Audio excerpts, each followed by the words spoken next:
Decorating Pages is a podcast dedicated to taking you behind the scenes of the designs of your favorite TV shows and films. Each episode, I'll be sharing design stories from some of Hollywood's most famous sets. Interviews from set decorators, production designers, directors, and actors about creating the look of TV and film, about their design inspirations, and stories that take sets from page to screen.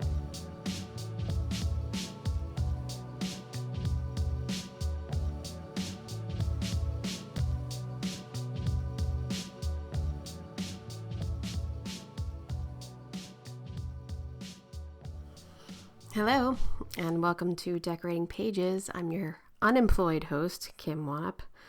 I totally jinxed it. I told you last week, I'm on a show. We got some scripts. It's going to go. Yeah, well, they shut us down on Tuesday. So, yeah, welcome to Strikeathon 23. So, go writers. I'm with you. Let's just hurry up and get it done. Okay. Yeah, it's a bummer, man. I felt for everyone that had been shut down, and then I really felt for myself and my coworkers and everyone on my show that we had been shut down. And I was really kind of couldn't believe it. I was really bummed. So that sucks. But funny enough, that day and then the next day, Rob Lowe was on on the picket lines and in support of the WGA. Awesome, pal. But I feel like they kind of made it that it was because he supported the writers, but I kind of feel like Netflix shut it down before. I mean, I'm sure he supported them and maybe that weighed in on their decision, but I just thought but good for him and his son being out there with the writers. Keep it up.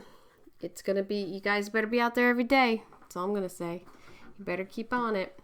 I mean, people are picketing outside of movie studios, outside of TV shows and films that are filming and causing them to shut down. So, power to the people. Let's do it. Let's get it done quickly. Quickly, people. But I don't think it is. So that is a bummer. I mean, when they put out all their proposals and what they asked for and then the response of the producers, I have to say, it's pretty dick. When you're trying to talk to someone and you bring up a point and then they don't acknowledge it, it makes you feel like you're nothing, like you're not even in the room. There was 3 or 4 proposals that the writers had that the producers didn't even respond to. I feel like that's kind of mean. I don't know. That's not nice. That's not negotiating. That's not negotiating. I don't know. But I also think the writers put in a lot of things and that are justified. And some maybe a little bit pushing the envelope a little bit, but that's how you negotiate. You always ask for more because you're going to get cut down. So I don't think I find it too ridiculous, but some of the things that I might find a little absurd, those are probably the elements that they'll let go of if need be. So, I don't know. I mean, don't negotiate with yourself before you go in. Go in high. Always go in high. So I think that's what the writers did, and I just hope it goes well for all of us. So, I'm out of work. I mean, you're in this industry, you constantly have to check your healthcare because you can only bank up so many hours. It doesn't matter that I worked every single day for 2 years after COVID. Weekends, everything. You can only bank up so many hours. And so I've just had off for 3 months, which is kind of a bummer. I thought I had something. It didn't work out. And then I had this show, and now this isn't going to work out. And I was like, oopsie, I got to check my bank. I'm out of healthcare in November. I mean, that sucks. And I know I'm not the only one checking their banks. So, I don't know. I think it's going to be a long haul. That's my thing. I took the over. If 100 days is the over-under, I'm taking the over. Because I heard that writers have these overall deals that are like for like 6 to 8 weeks after a strike. And if it goes longer than that, then the producers, I guess, can null their contracts over these overall deals. So they're going to stick it out at least that long to get out all those deals. And then I had this conversation with a director and a producer, and they were like, look, it's going to be really bad. We think it's like 4 to 6 months. Like, you think you have it bad. Like, these people are going to lose their home. And I said, well, what do you mean? I could lose my home. Why is it just that I have to be worried about the writers losing their home? Well, they don't work all the time. I said, I haven't worked for 3 months. I mean, he's like, oh, well then. I mean, don't forget that this affects every spoke of the wheel here, especially anyone under the writers, that we can't work. They're shutting it down. So it's a writer's strike, but this halt to all of Hollywood is a ripple effect in all of our lives who work in it. So, I hope everything comes out fair and dandy, because it's affecting so many people. And I think it's a long haul. I think it's 4 to 6 months. I don't know, but I hope not. But anywho, let's get positive here. I went to an Apple Plus Design FYC sponsored by Apple, and I told you about it in the last episode. All of the people that were going to be in, and my friend Jamie McCall, who you can hear on this podcast in an earlier episode, was supposed to talk about Schmegadoon season 2, but then Apple decided not to fly in people who weren't LA based because they thought that the event might even get shut down and canceled, so they didn't fly people in. So I'm super bummed, because she really wanted to spotlight her show and talk about the design. So attending were Kristen Mann, costume designer, and Jennifer Degnan from Loot, which got shut down this week. LJ Hudashell from the show Physical. Production designer Maya Siegel, who you can hear on this podcast a month ago, from Hello Tomorrow.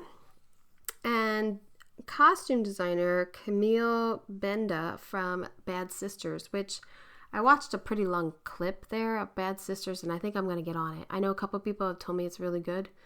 I'm going to get on that. It looks, I can dig it. So, first of all, fantastic panel, and moderated by Nelson Coates, head of the ADG. And little side note, it was all women, which I thought was very powerful. But just fantastic to hear about all their creative ideas and research and passion that went into these projects, to hear how the costume designers and production designers work together. Little bummed no one mentioned set decorators. I don't know what that was weird. Very weird. Little odd. But I mean, all of their work is up on that screen, and I think it was just a great event for Apple to have for the creative sides, instead of just the actors, writers, directors, at the usual for your considerations. This was really catering to the creative Emmys, and I really appreciate that they put that on. It was also great to meet Maya Siegel, because I had not met her, and my friend Kristen Mann, who is the costume designer of Parks and Rec, The Good Place, Brooklyn Nine-Nine, I think she did. I don't know, she's done so many things. And Jennifer Degnan, who I haven't seen in so long. So on a personal level, it was just great to be, to be in the room with, it was just great to be in the room with friends and celebrate their work. So that was great. What am I watching? One Up is watching Secession. Fantastic. That fight scene was so real. But here's what I want to know. Can anybody tell me? So does Tom know that she's pregnant? Sorry, spoiler. Because I can't tell if he was saying all those mean things to her because he knows, or does he not know, and that's really mean. So, I don't know. But fantastic bottle episode A bottle episode is when it's all in one set, really, and you don't go to many locations, you don't do a lot, you keep it isolated, like in a bottle. And then Barry is gotten super weird. It went from on my bail to awesome to I don't know. I don't agree with this ending. I hope it's a dream. I hope they knew-heart it and it's a dream. And then someone somewhere still loving that, and I noticed that the episode was written by Rachel Axler, who I worked with on Veep. Super sweet, fantastic writer, super talented, and I was so happy to see that she had written the latest episode there. So it's a super oddball dark comedy. I don't know if you'd get into it, but it's I just enjoy it. Not much else. I went back and I watched the pilot to Deadwood because I told you I just finished that David Milch book, which I cannot stop thinking about. I think about it every day. I think about something, what he was talking about, luck and the horses, or I think about NYPD Blue, or I think about him starting out on Hill Street Blues. There's something that really touched me, and I think because, industry, and I've watched his whole career, and I'm such a fan, I just keep thinking about it, and I think it's so goddamn sad. That disease is going to take that wonderful creative brain away from us earlier than it should have. So, but the pilot of Deadwood, it's just poetry. And the sets by Maria Queso, decorated by John Brown and Maria Ney that first season. It's fantastic. Oh, the costumes and just everything about it is like elevated. It's just, it was different. It was a different kind of drama, and I really appreciated that show. So I went back and watched that. I don't know if I'm going to do the whole, I don't know if I could do the whole season again. I mean, I love it, but I don't know.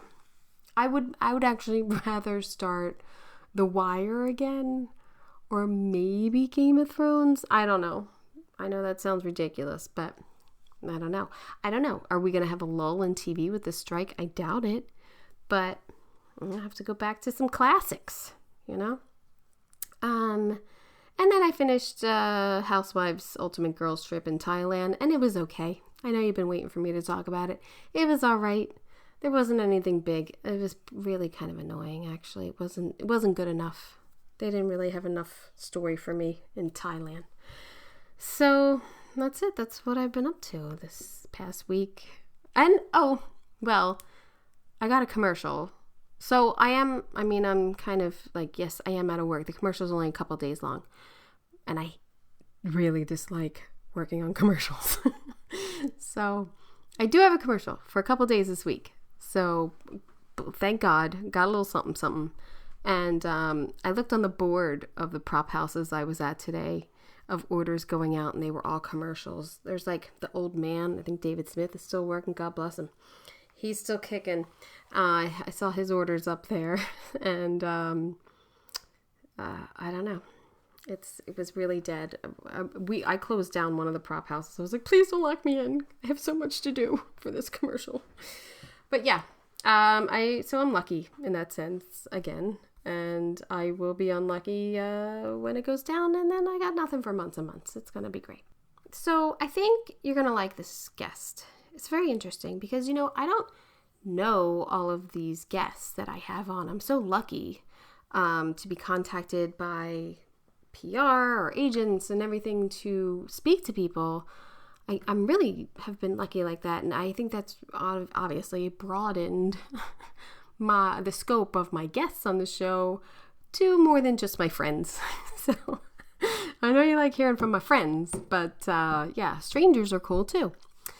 And so I didn't know James, and super nice, and he works in like short films and shorts, and it was very interesting to me to ask about that realm of our industry. So he is a production designer in New York City who has made his name for himself in short films and independent films, and has worked on tons of projects, including the recent indie film Late Bloomers, which is set in Brooklyn about a young girl who is entangled with an elderly Polish woman where the special relationship starts to bloom. James has a talent that he shows on his website, jamesbartol.com. These beautiful concept drawings that he does. And I think it's important for anyone listening, if you want to look at somebody's process and a designer's renderings, just take a look. I just like that people show the work sometimes. So I was really appreciative of his website, jamesbartol.com. We also talk about South by Southwest, which he was at this year, which I know nothing about, and was really interested in, like, how does that go? What do you do there? Like, how do you manipulate that into another job, or like, is it worth it? But I really enjoyed speaking to him about this little pocket of the industry that I really don't know anything about, short films, and just very interesting to connect with someone on the other side of the country in a different realm of this little world of ours, and talk about his process. So I hope you enjoy.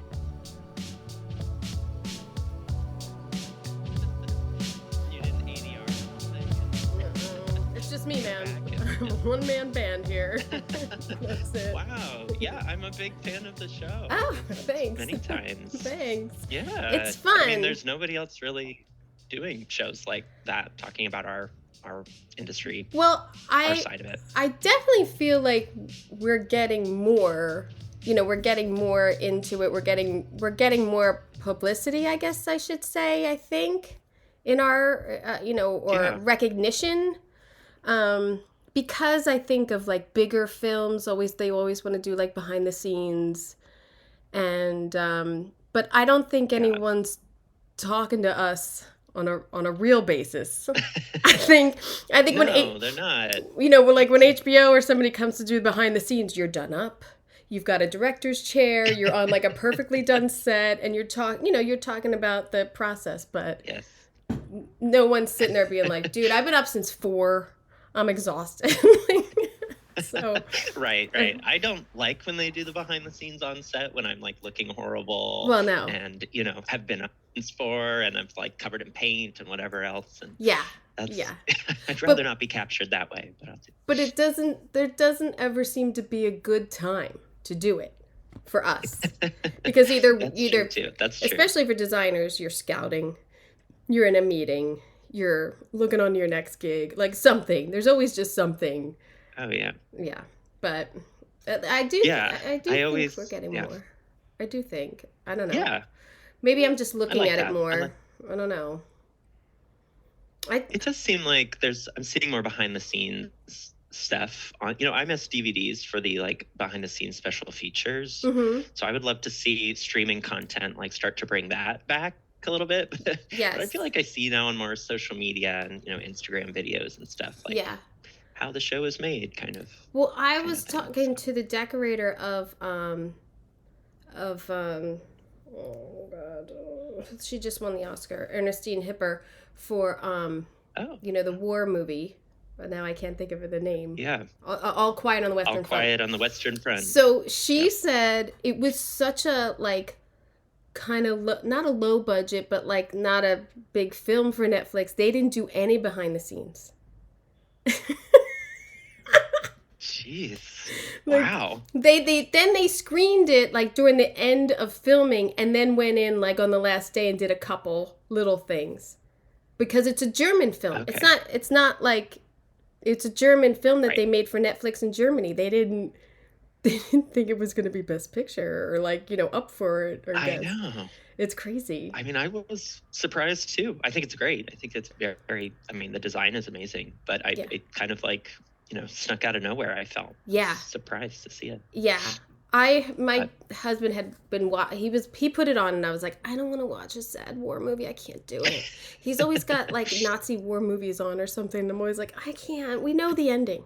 But he had it on, so I watched it, and then I had to watch it again because I talked to her, and I was like, oh, this is brutal. Like, yeah. war movies now are so realistic and so brutal. It's a lot.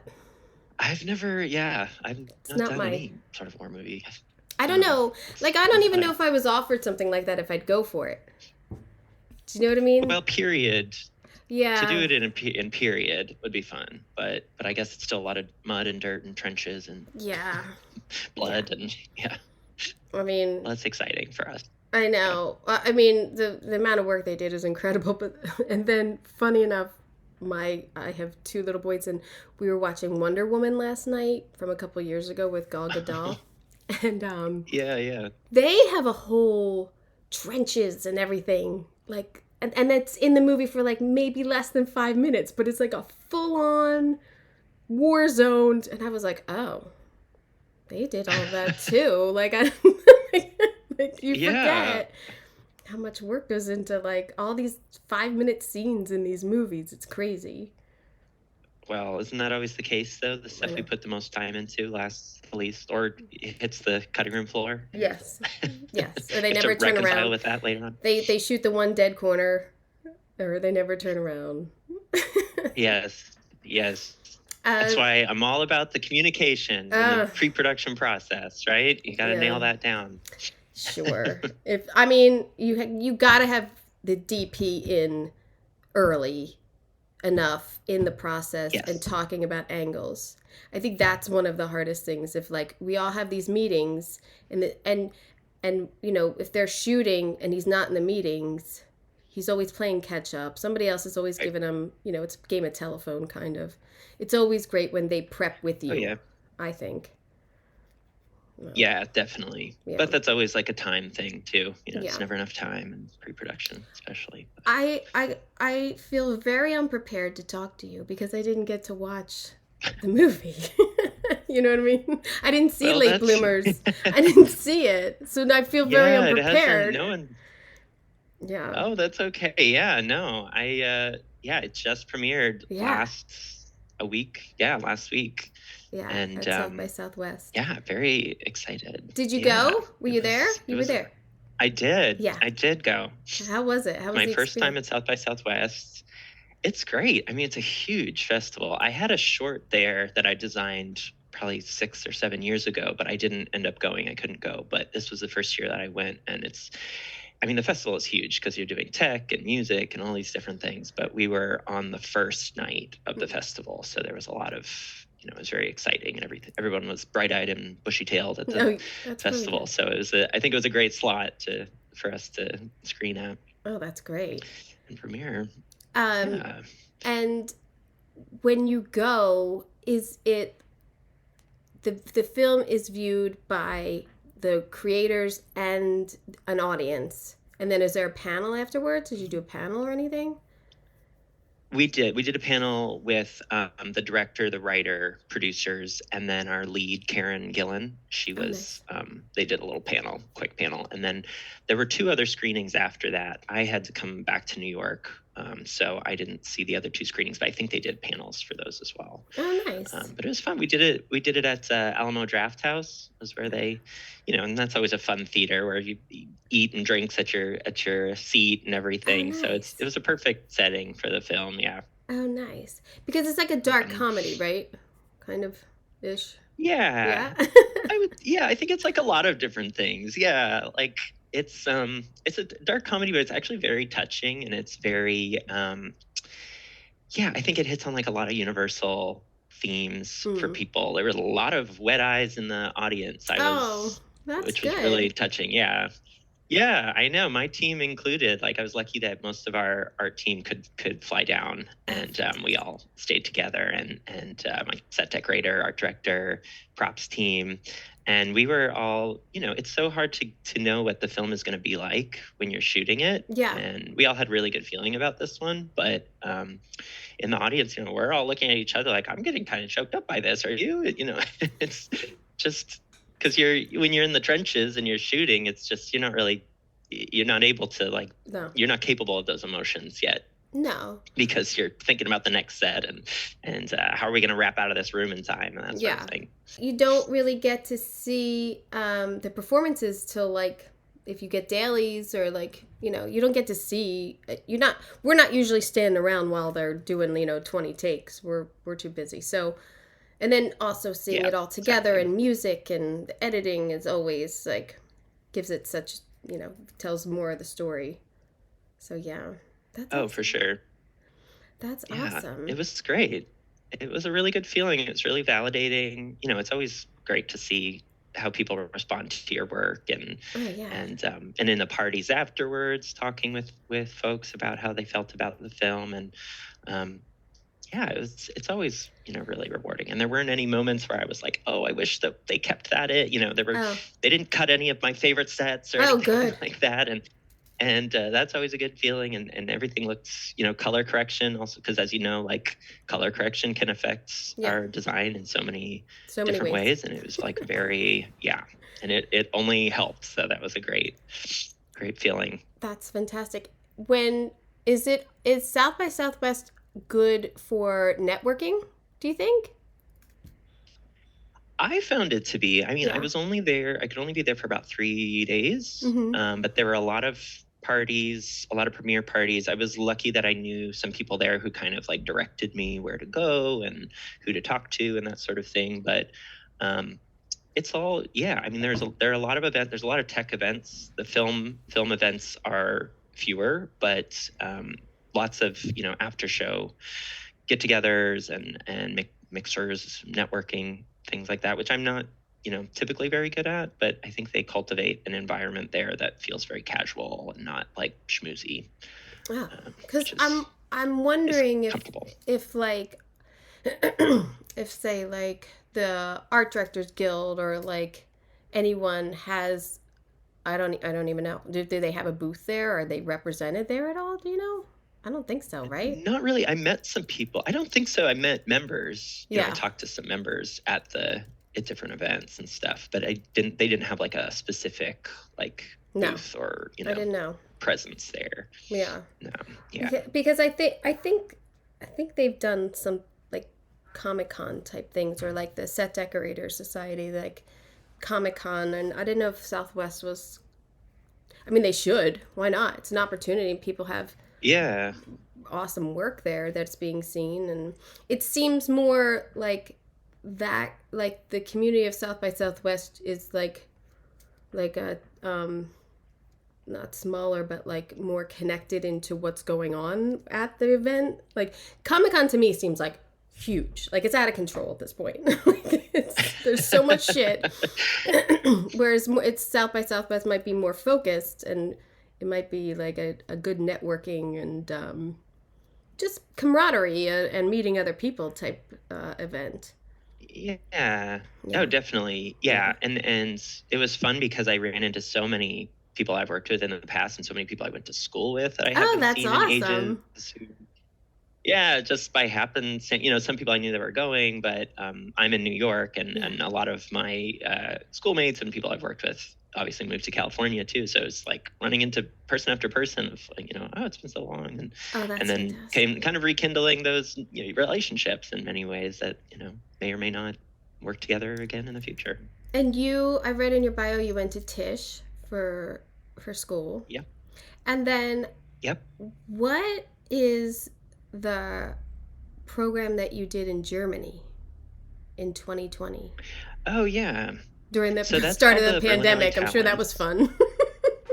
Well, it hadn't started yet. It was like I landed here. So it's part of the Berlinale Film Festival. Mm-hmm. You apply to this program that's more or less like workshop for a week with people worldwide. They have designers, they have production designers, they have DPs, directors, writers, and editors, I think. And they select a few, probably about a dozen from each category internationally. And then we had sort of like our own production designers, like workshops and classes. And then we also met with like the whole group of, other, what they called Berlin Alley talents. Oh, cool. Other directors. And yeah, it was an amazing workshop and like networking thing. I met some amazing people worldwide. I was the only production designer from the US there that year, which was a little intimidating. But awesome. I realized how much I, need to learn other languages. But it was a great experience. And I still keep in touch with the folks that I met there. But I flew back from Germany, landed here, to actually did a week in Ireland, and then came back here. Everyone's like, what is this pandemic that everyone's talking about? And then like a few days later here in New York, everything shut down. Like, oh, okay. So I just missed it, luckily. God. And the rest, what a time. The rest is history there. What a time to experience that and then be like total lockdown. Well, yeah, that was what kind of stunk, because we built up this momentum and everyone's like, I had a friend in London who's like, I have this project I think I could bring you on in, this shooting this spring. And like, we're talking about like, oh, you could totally come here. And then of course, all that momentum gets lost when everybody's projects get canceled or postponed. Yeah. So that said, I still keep in touch with everybody, and one of these days we'll all work together, reconvene, or something like that. It was a nice little like team. Gotta keep touch. That's like, when I used to be a lot better, like when I was off or on hiatus, of like having lunch with the first designer I ever worked with, or like always, like I feel like I always you have to, because we're all so busy. It just is like, oh, it's been 4 months. I never returned that email. Like, you get swamped, and then the time goes by, and then you miss people, and it's, You do, yeah. I actually just got lunch with one of my teachers the other day, oh my God, from NYU, who I haven't seen in a long time, and she's been like a constant mentor to me too. And we hadn't, during the pandemic, the last few years, we hadn't seen each other because she sort of relocated to get out of the craziness here. And yeah, I was reminded, like, it is so important to just meet up with people, mentors and collaborators, just to, at the very least commiserate. But yeah. Well, more also so, to keep, lift each other up. Yeah, lift each other up, camaraderie, and also to keep people in mind, and to keep yourself in their mind, to think of you for projects or whatever. Or like, I always think it's things happen for a reason, but like, especially when you're hiring people and you're like, God, I just got this show, and then like out of the blue some buyer will text me and I'm like, all right, let's do it. Like, that was good timing. Yeah. Let's do it. Like, things like that to me are always like, oh, I think that's meant to be, if like this happens. And so I always try to keep in mind, like, think of me. Yeah. Yeah. It is. I mean, I know networking sounds like a dirty word so often. And, as much as we don't want to do like social media, it is like how you, how you continue relationships with people, jobs aside. It's how you, keep in touch with these people that you enjoy working with, and know what they're up to, and know you can bring them on to your next project. And I think too, we're in an industry that, like after parties, and I mean, there's no more rap parties, so that's a bummer. But like, like if you were at South by Southwest, like different. Yeah, like just, there's always a party, it seems like, in Hollywood. At least now it's coming back to like, there's always a party. So that's always a thing. And it's nice, it's not like, it's usually not schlubby. It's like nice. It's always like, oh, they had free alcohol. They had free drinks. Like, it's always kind of nice. Exactly. I know. That was the great thing about Austin. And too, I was like, oh my God, so many free tacos, but I'll take it. Free margaritas and cocktails and things. So there you go. That's one way to get people through the door. Yeah, exactly. But, you're also teaching at Montclair State. Yeah, are you done? That's a new thing for me. You're doing that now, or you have done it in the past? I'm doing it now.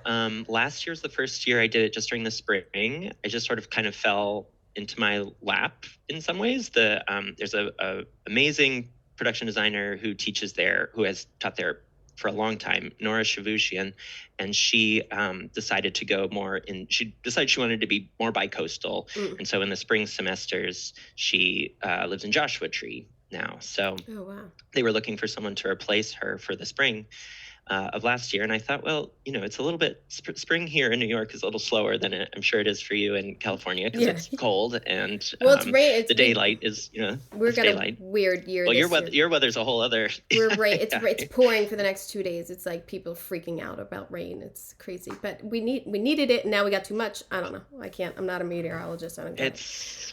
Okay. It's a lot. I hear a lot of things going on over there with it. Yeah. But it gets pretty slow here in the spring, or at least in the winter. And this opportunity sort of fell into my lap last year. That a friend of a friend said maybe you should try it. And I was very intimidated. And I thought, well, what do I know about teaching young people? Like, aren't I like a college kid? Right. Exactly. I do math as if I'm 30. Oh, no. Like, how would I? Yeah, it's wild. But I enjoy it so much. I was able to go through all my old schoolwork. Luckily, I kept a lot of that stuff to build my own syllabus. And great. Just to see these kids get really excited about it, it like made me so much more excited. And I'm going through and I'm pulling film clips from my favorite films and like talking about design. And it was just like so refreshing, because I think we easily get so jaded about the work that we do. Yeah.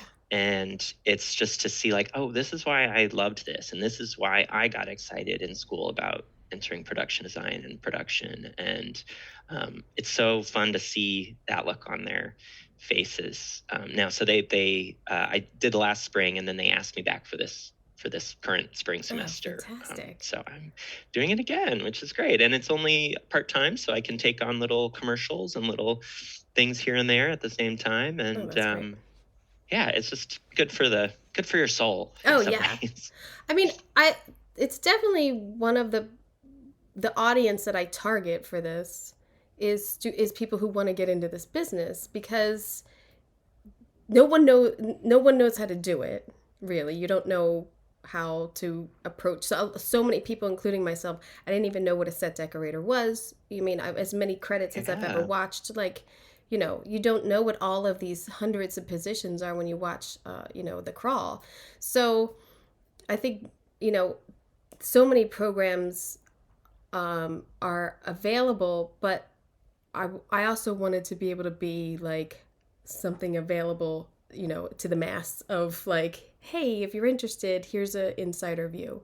And so that's one of the things that I try with this. And I'm sure in teaching like this, I get excited when I meet people, and I just want to hear like, that was a set? I thought it was a location. I can't believe you built that. Like, I'm so excited talking to people and hearing about people's work, because it's amazing what we can pull off. It's awesome. It's amazing, and it's people come in from so many backgrounds and so many different levels of experience in different fields, and it's I think it's unlike many other career paths. Yeah. My boyfriend at the time did 2 years at Montclair State, so I know that campus well. Oh, really? Yeah. Oh, amazing. I used to go all the time. It's a really lovely campus. Yeah, it's beautiful. And then, so how did you know that you wanted to do design? How did you, obviously you went to college for it, you had a path that way, but how did you know that's what you wanted to do? Were you just like I knew I wanted to be in film for as long as I could remember as a kid, playing with the home video camera and getting my friends and family to act in little, in movies or little like Lego stop motion, animation movies and that sort of thing. But I also was really into theater. And I did all the sets for our high school theater productions. And I also helped start a children's theater program I'm from a very small town in Maine that didn't have a whole lot of arts opportunities. So a friend of mine and we started a children's theater program and sort of built this theater from the ground up with a lot of help and a lot of, grant money and that sort of thing. And I was building the sets for the productions. And it was so fun to like build these sets for these kids and to see them walk in and feel, they're in like Sleeping Beauty's castle suddenly, and their eyes would just light up. And, for me at 17, that was amazing. And I still think all the time, I would totally go back and do that again for a little while. That was right? so gratifying. Yeah. But I knew I always wanted to do film, and I really thought I wanted to be a director. And I went to NYU and I enjoyed it. I was starting to make my student films, and I just realized while I was directing and producing these things that I was so much more interested in the visual worlds of the project than like getting the performances. And I could tell, my strengths were more towards the set design and the overall aesthetics. And I had a teacher there, John Neomarque, who's an art director, a lot of amazing credits. And I took an art direction class, kind of knowing, what that field was and figuring I would have an interest in it. But as soon, while I was taking the class, like I immediately was like, oh, okay, this is what I want to be doing, because it's creating a visual world. I had also been really interested in interior design. Creating, and then of course my experience with set design and stage design. And I just thought like, oh, this is the perfect combo. Like I'm telling stories like I wanted to in going into film, but you're telling stories with space and objects. And that's like a language that I can, speak really well. And then just realize like, okay, this makes sense. You work in such a world that I'm like, our world is so small, kind of, when you think about it, how many people actually do our jobs. But there's so many different like, I don't know, commercial people, I'm like, I have no idea. I've done like 5 commercials. I hate it. I never want to do it again. And then, but you have this wonderful resume of like short films and independents and winners of festivals. And like, that's a whole nother, like, tier of how you can work in this business. I just think it's so fascinating of like, oh yeah, I like, that's a whole nother. And I think too, in New York, it's probably more like accessible. I feel like there's not a lot in LA. I don't know. That's just me. I could be wrong. Yeah. No, I have not had a lot of experience in LA. The shoots that I've done in LA, I have flown over, like they've flown department heads over. They've been New York based projects, and they've flown department heads over, and we've hired local crew. Right. So I've done a couple. I did a short right out of school with Dakota Johnson, actually, way ages before everything else. And she, that shoot was my first time in California working at all. I mean, it was one of the first time I was working, period. But it is a very different world out there. Yeah. But I mean, obviously climate at the very least, but it's I think New York is more prone to independent film, I guess, or more it's kind of like the birthplace of independent film, which is where my experience really lies. But that's not to say, I mean, I certainly think about moving out there all the time.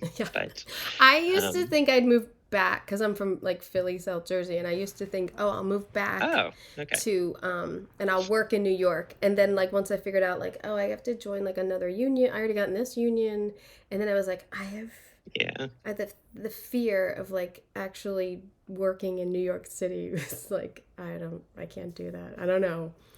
I don't know. I know traffic here is bad. Well, I feel the same way. So. Yeah, I know. It seems like so daunting of like traffic and people and trucks and parking and like, oh my God, I don't know how they do it. But it is a lot. Like New York does not want film.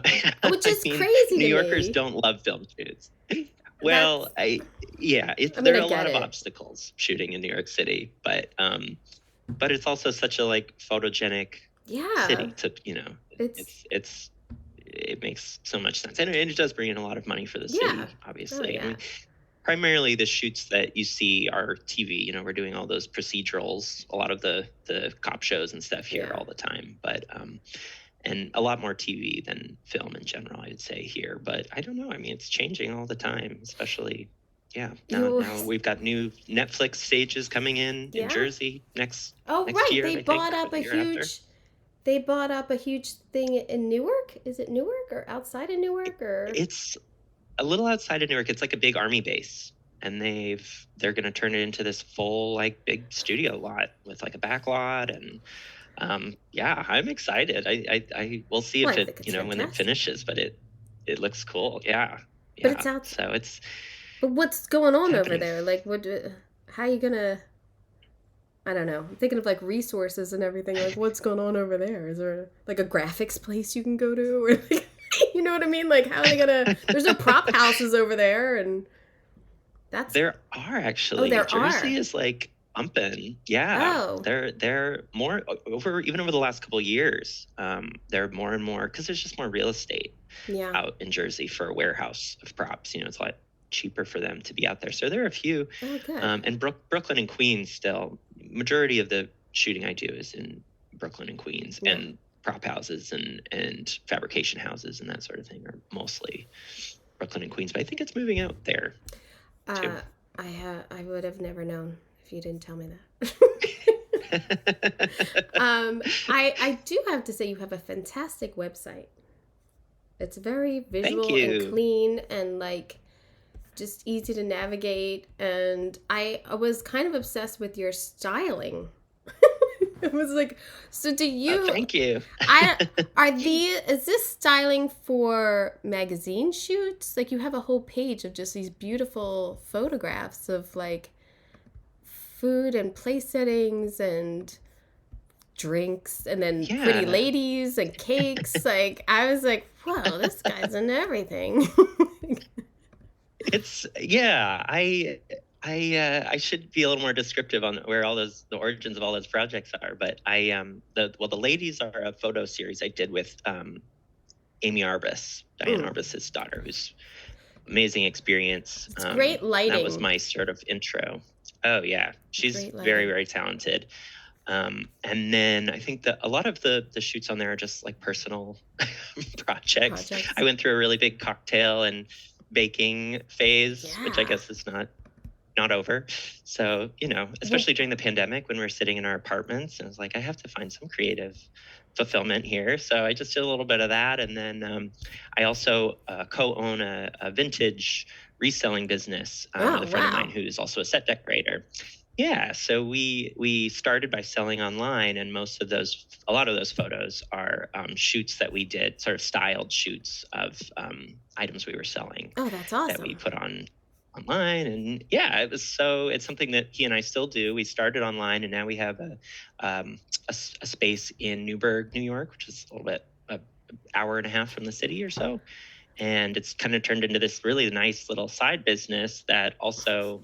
I've accumulated, as I'm sure you have, so many props and set dressing pieces throughout the years. Yeah, yeah, exactly. I don't think I have anything in.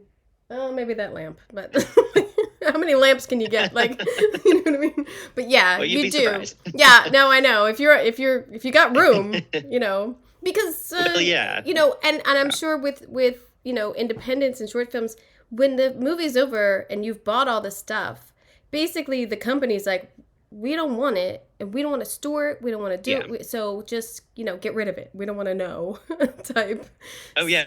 So, yeah, exactly. And I try to be as green as possible with all of that because there is so much waste in the film industry, as you know, but yeah, I definitely have left film sets with some stuff. And then I also am like just a collector of antiques and vintage things, and then now that I have this business with my friend, we share a storage unit, and we pull from that for our shoots all the time, which is nice to have your own little inventory of things. So yeah, that's where a lot of that styling came from. And then I also worked with Condé Nast a couple times, doing some tabletop kind of shoots. Yeah, I would love to do more of it. More styling stuff. Is like there's a lot of opinions when you're doing like magazine shoots and styling and like I had a friend in finance who was even on the sets, like when they would do shoots. She worked for like Palm Wonderful and everything, and it was still like very like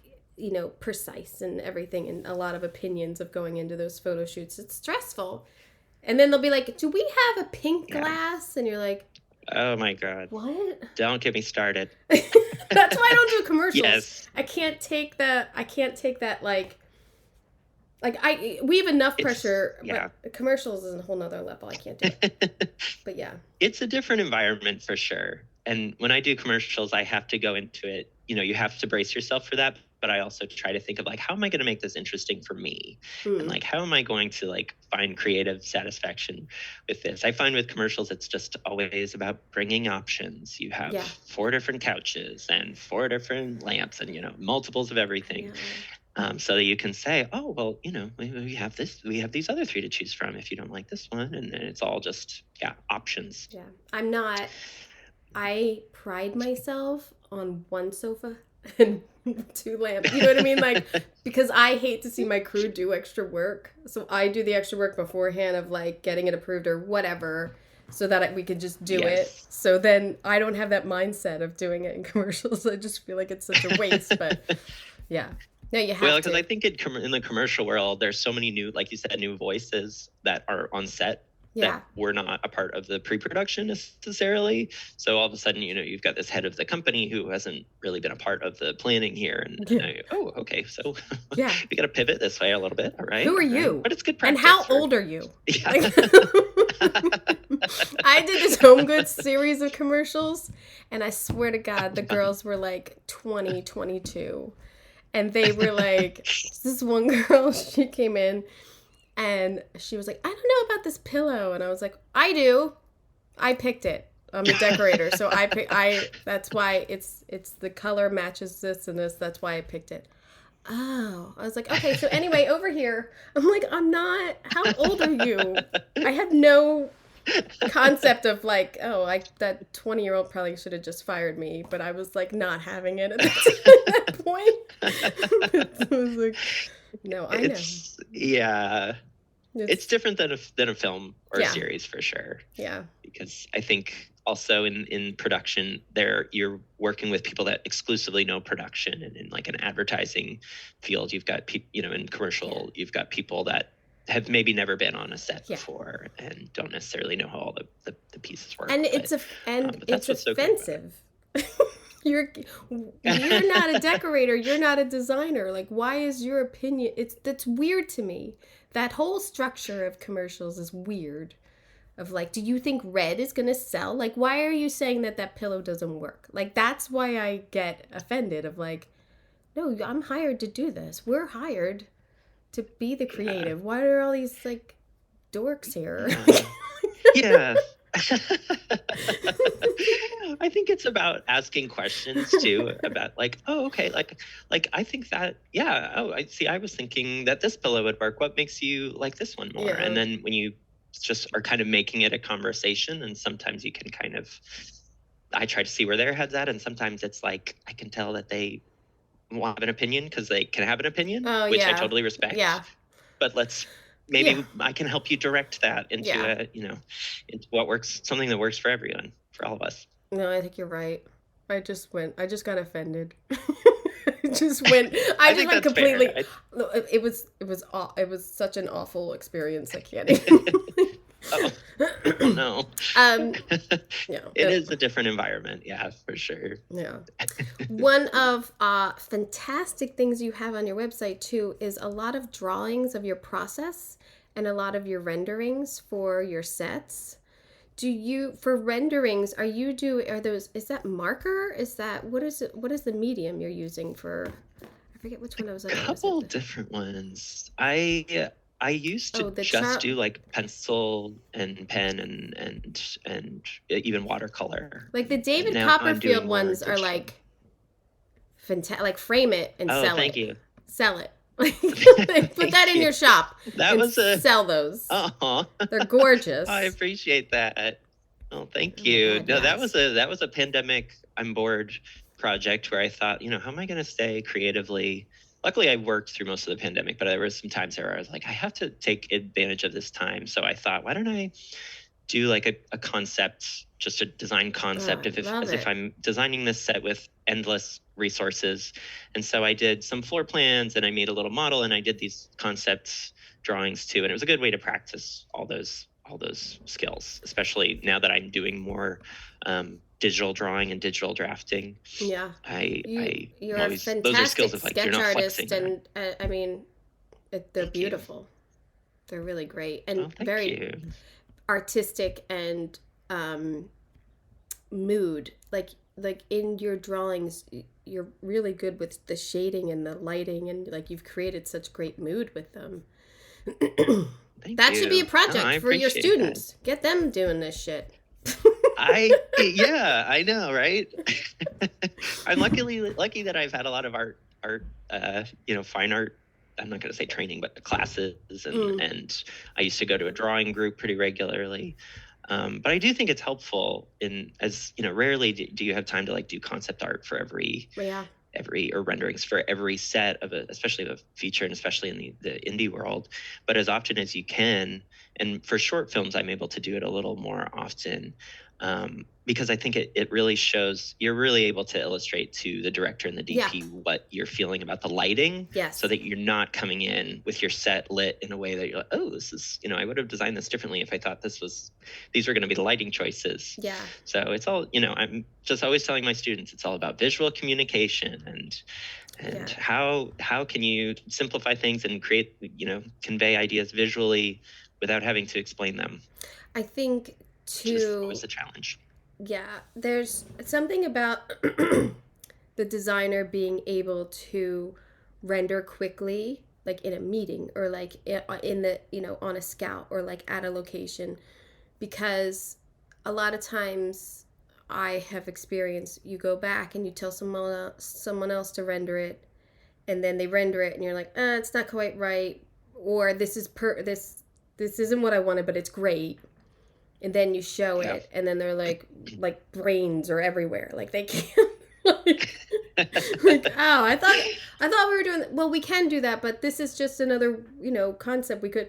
Well, why is it like, it's like they can't open up or something. So when I think the designer can just do it, it's always really helpful because, and I know you get on projects and you don't have the time to do it, but recently I feel like a lot of what the designer was trying to convey, because other people were doing it, didn't get done as he wanted. Something gets lost. Yeah, it's I don't know if I'm saying it right, but having a designer who can sketch is huge. I think it's and for me, I think it's important. In conversations with the decorator of like, no, I'm thinking like, when we do this and we have these shears here, I just want, things like that. Like, it's just a very nice communication level to have for me. Yeah, I think it's really important for a designer to be able to draw to some degree. And I appreciate your kind words about my drawing, but I'm certainly not I don't consider myself to be an artist in my artistic strengths do not lie in drawing. But I think you have to be able to do enough to like relay this information of like, why you are buying the shears, because we want to create this lighting quality through the window. And like, there's, it helps you shop with a purpose and understanding like the bigger picture, and helps. Yeah. I think it's just like, as much as you can create physical, tangible work in pre-production, it just makes everything so much smoother. That's why I'm a big fan of models, like white card models versus 3D modeling, because I just love, right? I love models. I miss models. It's just fun too. It's like playing with dollhouses. I know. So. we had a lot of physical models on my last show, and I was like, this is awesome. Oh, amazing. Like, look in there. You can look through it. Like, look at that little guy in there. Like, it's so great. Yeah, I miss models. It's so fun. Yeah. But the 3D models are so ridiculous. Like, it's wild. It's so crazy how you can, like, 3D model something so quickly and shade it and everything, and they're great. And then I say, I hope you didn't want those chairs. I don't know why you put those chairs in there. Like, I'm constantly going to like, why did you put those hooks over there? Why am I getting hooks? What are those hooks? What is all that? We didn't talk about hooks. Yeah. So then I'm like, oh, shit, don't talk about the hooks. Like, but that's just me. on a No, I get that. Yeah, don't put something in the drawing that I can't get, dude. Right. That's my problem with 3D rendering and set designers of like, why is there a toilet over there? Like, because it's a junkyard? Do you know how much a toilet and a fish tank is? Stop throwing fish tanks in every office. Like Am I gonna have 3 people carry it in? Yeah. I'm gonna need a different vehicle. I had a huge argument with a set designer on Parks and Rec because every office would be like, oh, there's a fish tank, and I'd be like, do you know how much money it costs to do the fish tank? Like, don't put that in. Don't, unless it's like scripted or like someone's asking for shit. Please don't put that in. They were like, but it's nice. That's a lot of work. It's a lot of work. No, I don't even. On late bloomers, what was your prep? What was your prep? I got to get out of my own head and complaining. I'm trying to get back to you. I'm counting the cost of the fish tank in my head. Yeah. So I'm like, oh my God, right. To grab all the water, the fish. Yeah. That's a lot. The noise, the sound guy hates the noise. The of noise. The little pump. Then it's like you got PETA in there with these fish. Like, just because some animal guy, handlers, yeah, some guy draws a rectangle and writes fish on there. Like, now it's like a couple of grand. It's a crazy little thing, and nobody even asked for a fish tank. He did it like 3 times in the season, and the second time I was like, we already did a fish tank or something, and then by the third time I was like, take it out, take it out before you release his drawings. I am not doing a fish tank. So, yeah. Great guy, but not unless you're doing the graduate shot. Yes. Then that one, okay, I can understand that, sure. Or hey, the director wants to shoot through the fish tank and come up on the guy and whatever. Totally. Yeah. But don't be casual about the fish tank. No, if you gotta use it now if we're gonna have it in there, then everybody's gonna be on board. Yes. Exactly. So, I totally get that. Did you have a fish tank on Late Bloomers? No fish tank. Luckily, no. Luckily, no fish tank. So what was your prep like for that film? It was pretty fast. Yeah. We had about a month. Oh, yeah. But I was lucky in that I was able to bring like almost all of my usual people onto this project, like set decorator, art director, even some PAs that I loved, on-set dressers. Like, I was able to bring so many people that I've worked with before. And with short prep, I think it's so important that you can just like speak shorthand with these people. Like, they know what I like. They know, I know that I can trust them to pick out XYZ, and that I don't have to like be too hands-on. Yeah. Because you don't have the time. Yeah. And I can't approve every decision. Yeah. Yeah. So that is like such a blessing, to be able to work with people that you've worked with so many times. It's just like, I feel like I'm in good hands. You're only as strong as your crew, and just lucky to have really, really great people on this one. So that helped. Had you worked with the director or producers before? I hadn't. The line producer brought me on, or she introduced me to the writer-director. The writers, Anna Greenfeld, directors, Lisa Steen, who they've had a lot of experience with producing and some shorts. And this was a real big passion project for them, though it's in some ways autobiographical for the writer, which is, I think, made the story especially real. And and they're both really talented and just like genuinely like lovely people to just be around, which I think, I'm sure you would agree, makes like the biggest difference. Huge. And especially when you're working on an independent film and it's going to be fast, it's organized chaos. Yeah. And you have to work with people that you like or respect, and luckily the whole team was great that way, and they really led a great crew that made everyone feel heard, and they were it was a really, it doesn't always work out that way. No, that sounds like an awesome experience. And how long did you shoot for? I'm trying to think. I think we shot for about a month and a half, maybe a month. That's not bad though. 4 weeks for 6 weeks. That's not bad. It's not I mean, it's a lot, but it's not terrible. No, it wasn't so bad. And we were able to lock locations down fairly soon. And that, of course, once you get the ball rolling on that, that's where you can really start doing the work, once the because we did shoot on location mostly. Right. And was there, if the writer director having it being somewhat autobiographical, was there a lot of like Polish research going on, because it's a Polish woman who doesn't speak English, right? And a young Yeah. girl takes care of her. Right? Yeah, yeah. In many ways, they sort of take care of each other. There's Mm. sort of both these very strong personalities. The lead character Louise, she's sort of this millennial mess that breaks her hip drunkenly, you know, trying to to get the attention of a guy, and ends up in physical therapy with this elderly Polish woman who doesn't speak English in the Greenpoint neighborhood of Brooklyn, which is heavily Polish. Mm. And so there's also some themes of like gentrification and like what that, what the Brooklyn landscape looks like now in those ways. And then they sort of grow to, they begin sort of fighting with each other. They're two very feisty people that sort of create this really sweet friendship, kind of a Harold and Maude, platonic Harold and Maude relationship, which I love. But yeah, I'm sorry. Where was your? I got too excited. No, I was trying to give a little bit of the synopsis of the story, just for like the Polish aspect of it. Was there a lot of like? Oh yeah. Like if you're, so you shot in that neighborhood, which I'm sure helped with like. Yeah, for the exteriors we authenticity. did. Yeah. For the.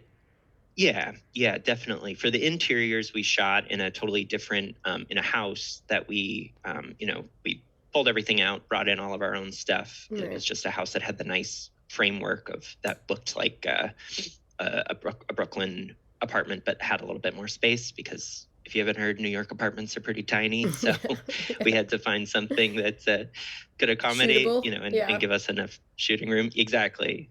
Which is most often the case. But there was definitely a lot of research went into that, because her heritage, the character's heritage, is super important.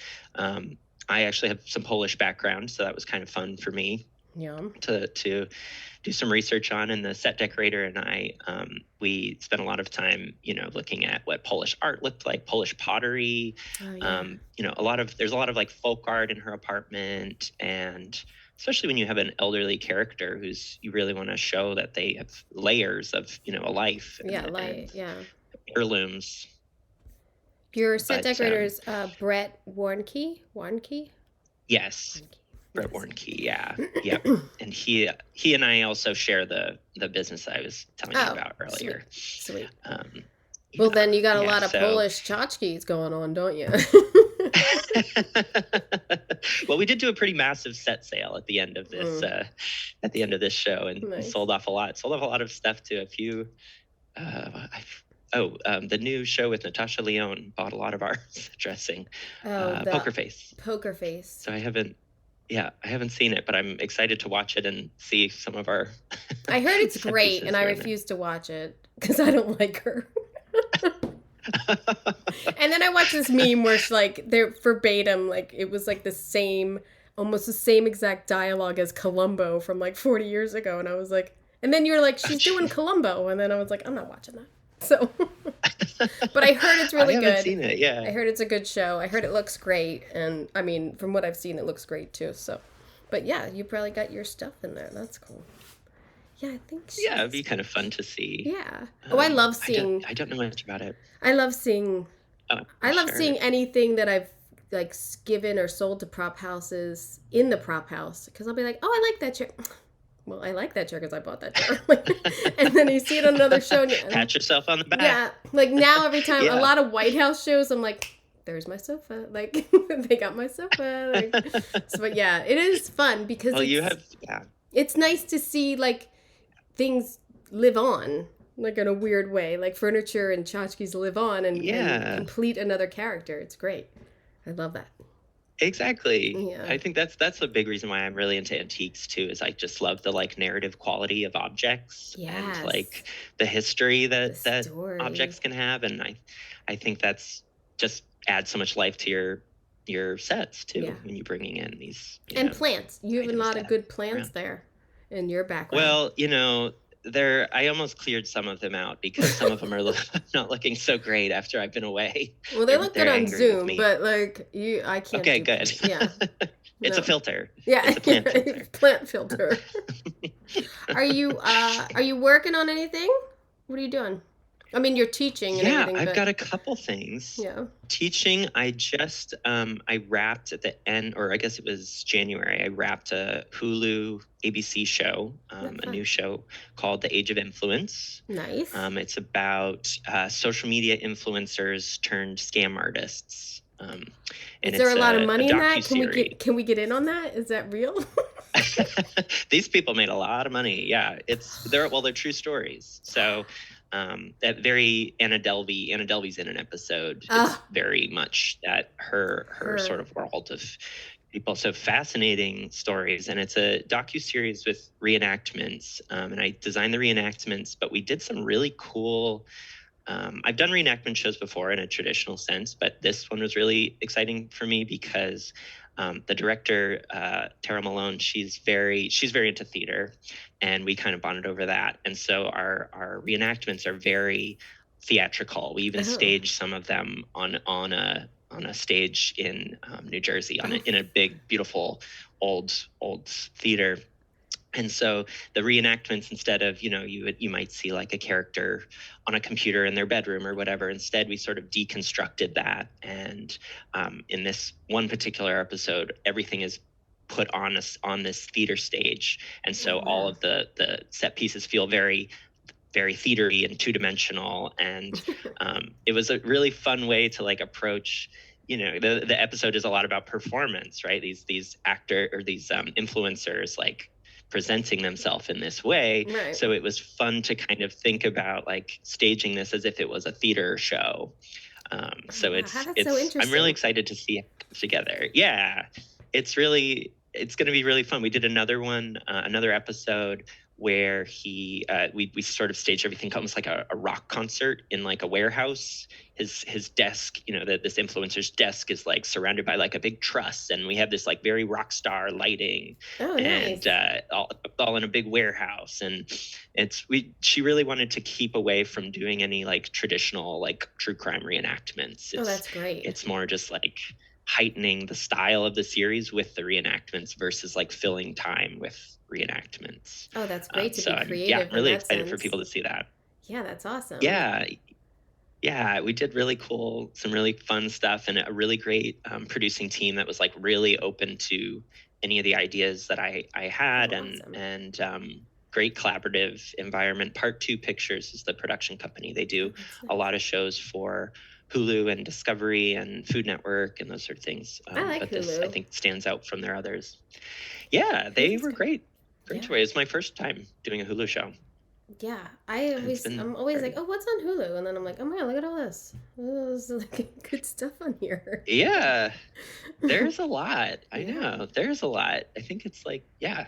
Well, I'm sure that'll do well because everybody loves true crime.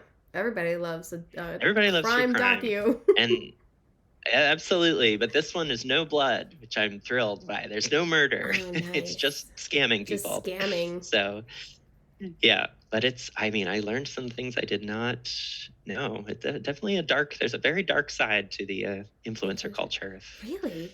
We didn't already know. Yeah, some of these people, you should that's watch a the good show. side You'll hustle. Maybe mind will be blown. We get on that side hustle. Making money and stuff. I can't, man. I don't have the time. I learned some things. Exactly. We don't have the time. Don't have the time to scam people. I don't have the time. Exactly. Yeah. And I do have another feature in development that I'm really excited about, called The Beltlands, and it's a 1980s Western about a biker gang in the Midwest. And I'm like so excited for the design on that. 1980s biker gang in the Midwest. Where are you shooting at? Yeah, in the Rust Belts. Ooh. It looks like we're going to be in like Buffalo area or somewhere upstate New York, but haven't booked any locations yet. And right now we do have some of the cast attached is Lila Robbins from Walking Dead and Planes, Trains, and Automobiles, and Jeffrey Owens from Cosby Show. Yeah, and I designed the director's first film called Impossible Monsters a few years, more than a few years ago. And he's really, really talented director, storyteller. And the producer is this wonderful woman, Dorothea Mathe, who I have worked with. She's a Hungarian producer, and she brings me on to several projects, and I always have such great time. If you're working with a great producer and director, like everything else is like easy. Yeah, don't let it go. Hold on as long as you can. Exactly. Yeah. It's relationships like you're talking about. Well, it doesn't seem like you're slowing down. I mean, I feel like in LA it's like a total stoppage over here, but I'm glad you got some projects going. And we do ourselves. Yeah. Well, yeah. At the time, I've got a short film coming up, which I actually love doing short films. I would do short films all the time if I could, because it's such a great, you get to focus your attention on one or two sets that are you can really put all your attention into, and then it's over in like a couple weeks, and then you're on to the next. That's awesome. I think shorts are a lot, and you're less exhausted. It's a whole nother world I don't know about. It's like even like like even I'm always so impressed with like the documentary shorts or the short films that for the Oscars and everything, and I'm like, man, these are so good. If they make this a full feature, like this is awesome. Like, they're so good. It's fun. I really do. And some of the features I've worked on, the ideas that they will, or some of the shorts, others, the ideas, it's like it will help get funding for a feature version. So it's I think they're just creatively very satisfying to just pop in for a couple weeks and build one or two really cool sets, and then on to the next. You're not worried about stretching resources quite as much. Right. Yeah. Which is cool. Good luck teaching. That's awesome. I'm so impressed with your teaching, because I think that would be so hard. I'm sure you would enjoy it as well. I think it's really fun. It really, at the end of the day, there are challenges, but it's like, it's good challenges. Yeah. Challenges that test my knowledge and it's also in many ways like running a department, right? You got to have you got to show some leadership practice and making sure getting everyone hyped up and excited for this what you're working on. And I don't know, me and my friends just started like a movie club, like a film club, and it's like in complete disarray. We can't even like figure out when we're all going to talk about it. Like, it's slow in the industry. Well, what are you watching? Well, the first picks were Norma Ray, because about strikes and things. Norma Ray, and then The Boy Who Lassoed the Wind or something. Oh. God, I forget. It was really good. It was really good, about a kid in Africa who came up with a wind system to help wells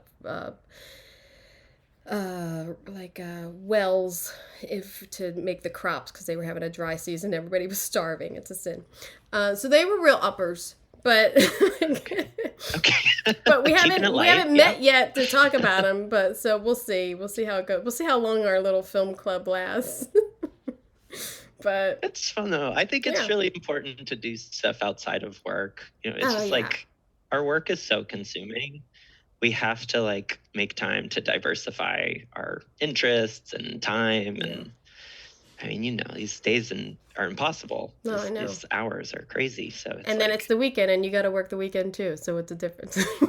Right. So yeah. I always tell my friends, like, if I'm about to do a feature, I'm like, I'll see you in 2 months or 3 months. Like, I won't be around. Yeah.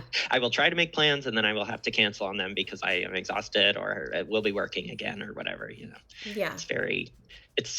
It's all consuming. I think that's something people don't realize. Yeah. Yeah, it is. Yeah. Because even if you're not physically there, your mind is working at all times, I feel. Oh, yeah.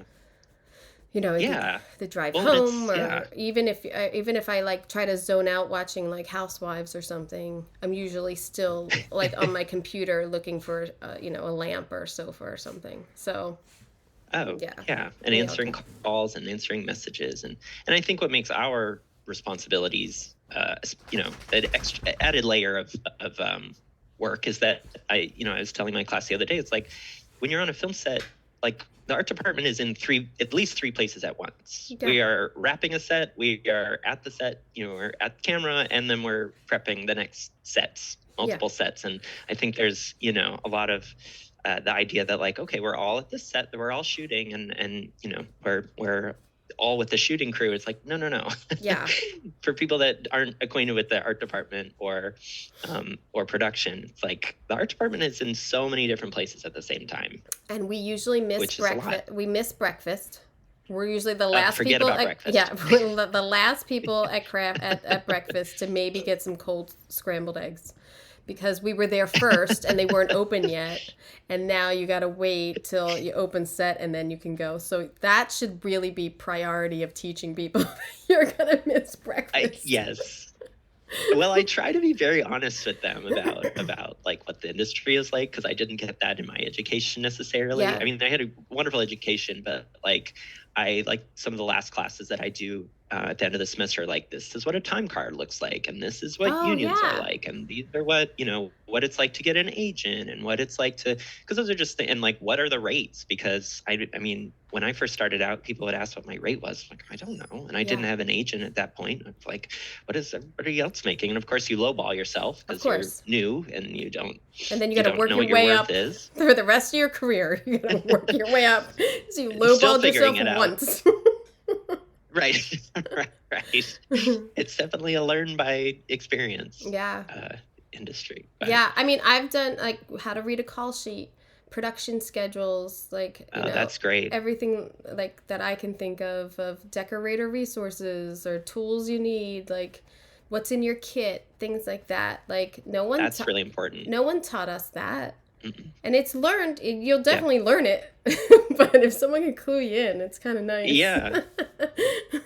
Yeah, then you don't have to fake it so much when you're first starting out. Like, oh yeah, I have a kit. But then, are we babying people too much? Are we giving everybody a trophy? Like,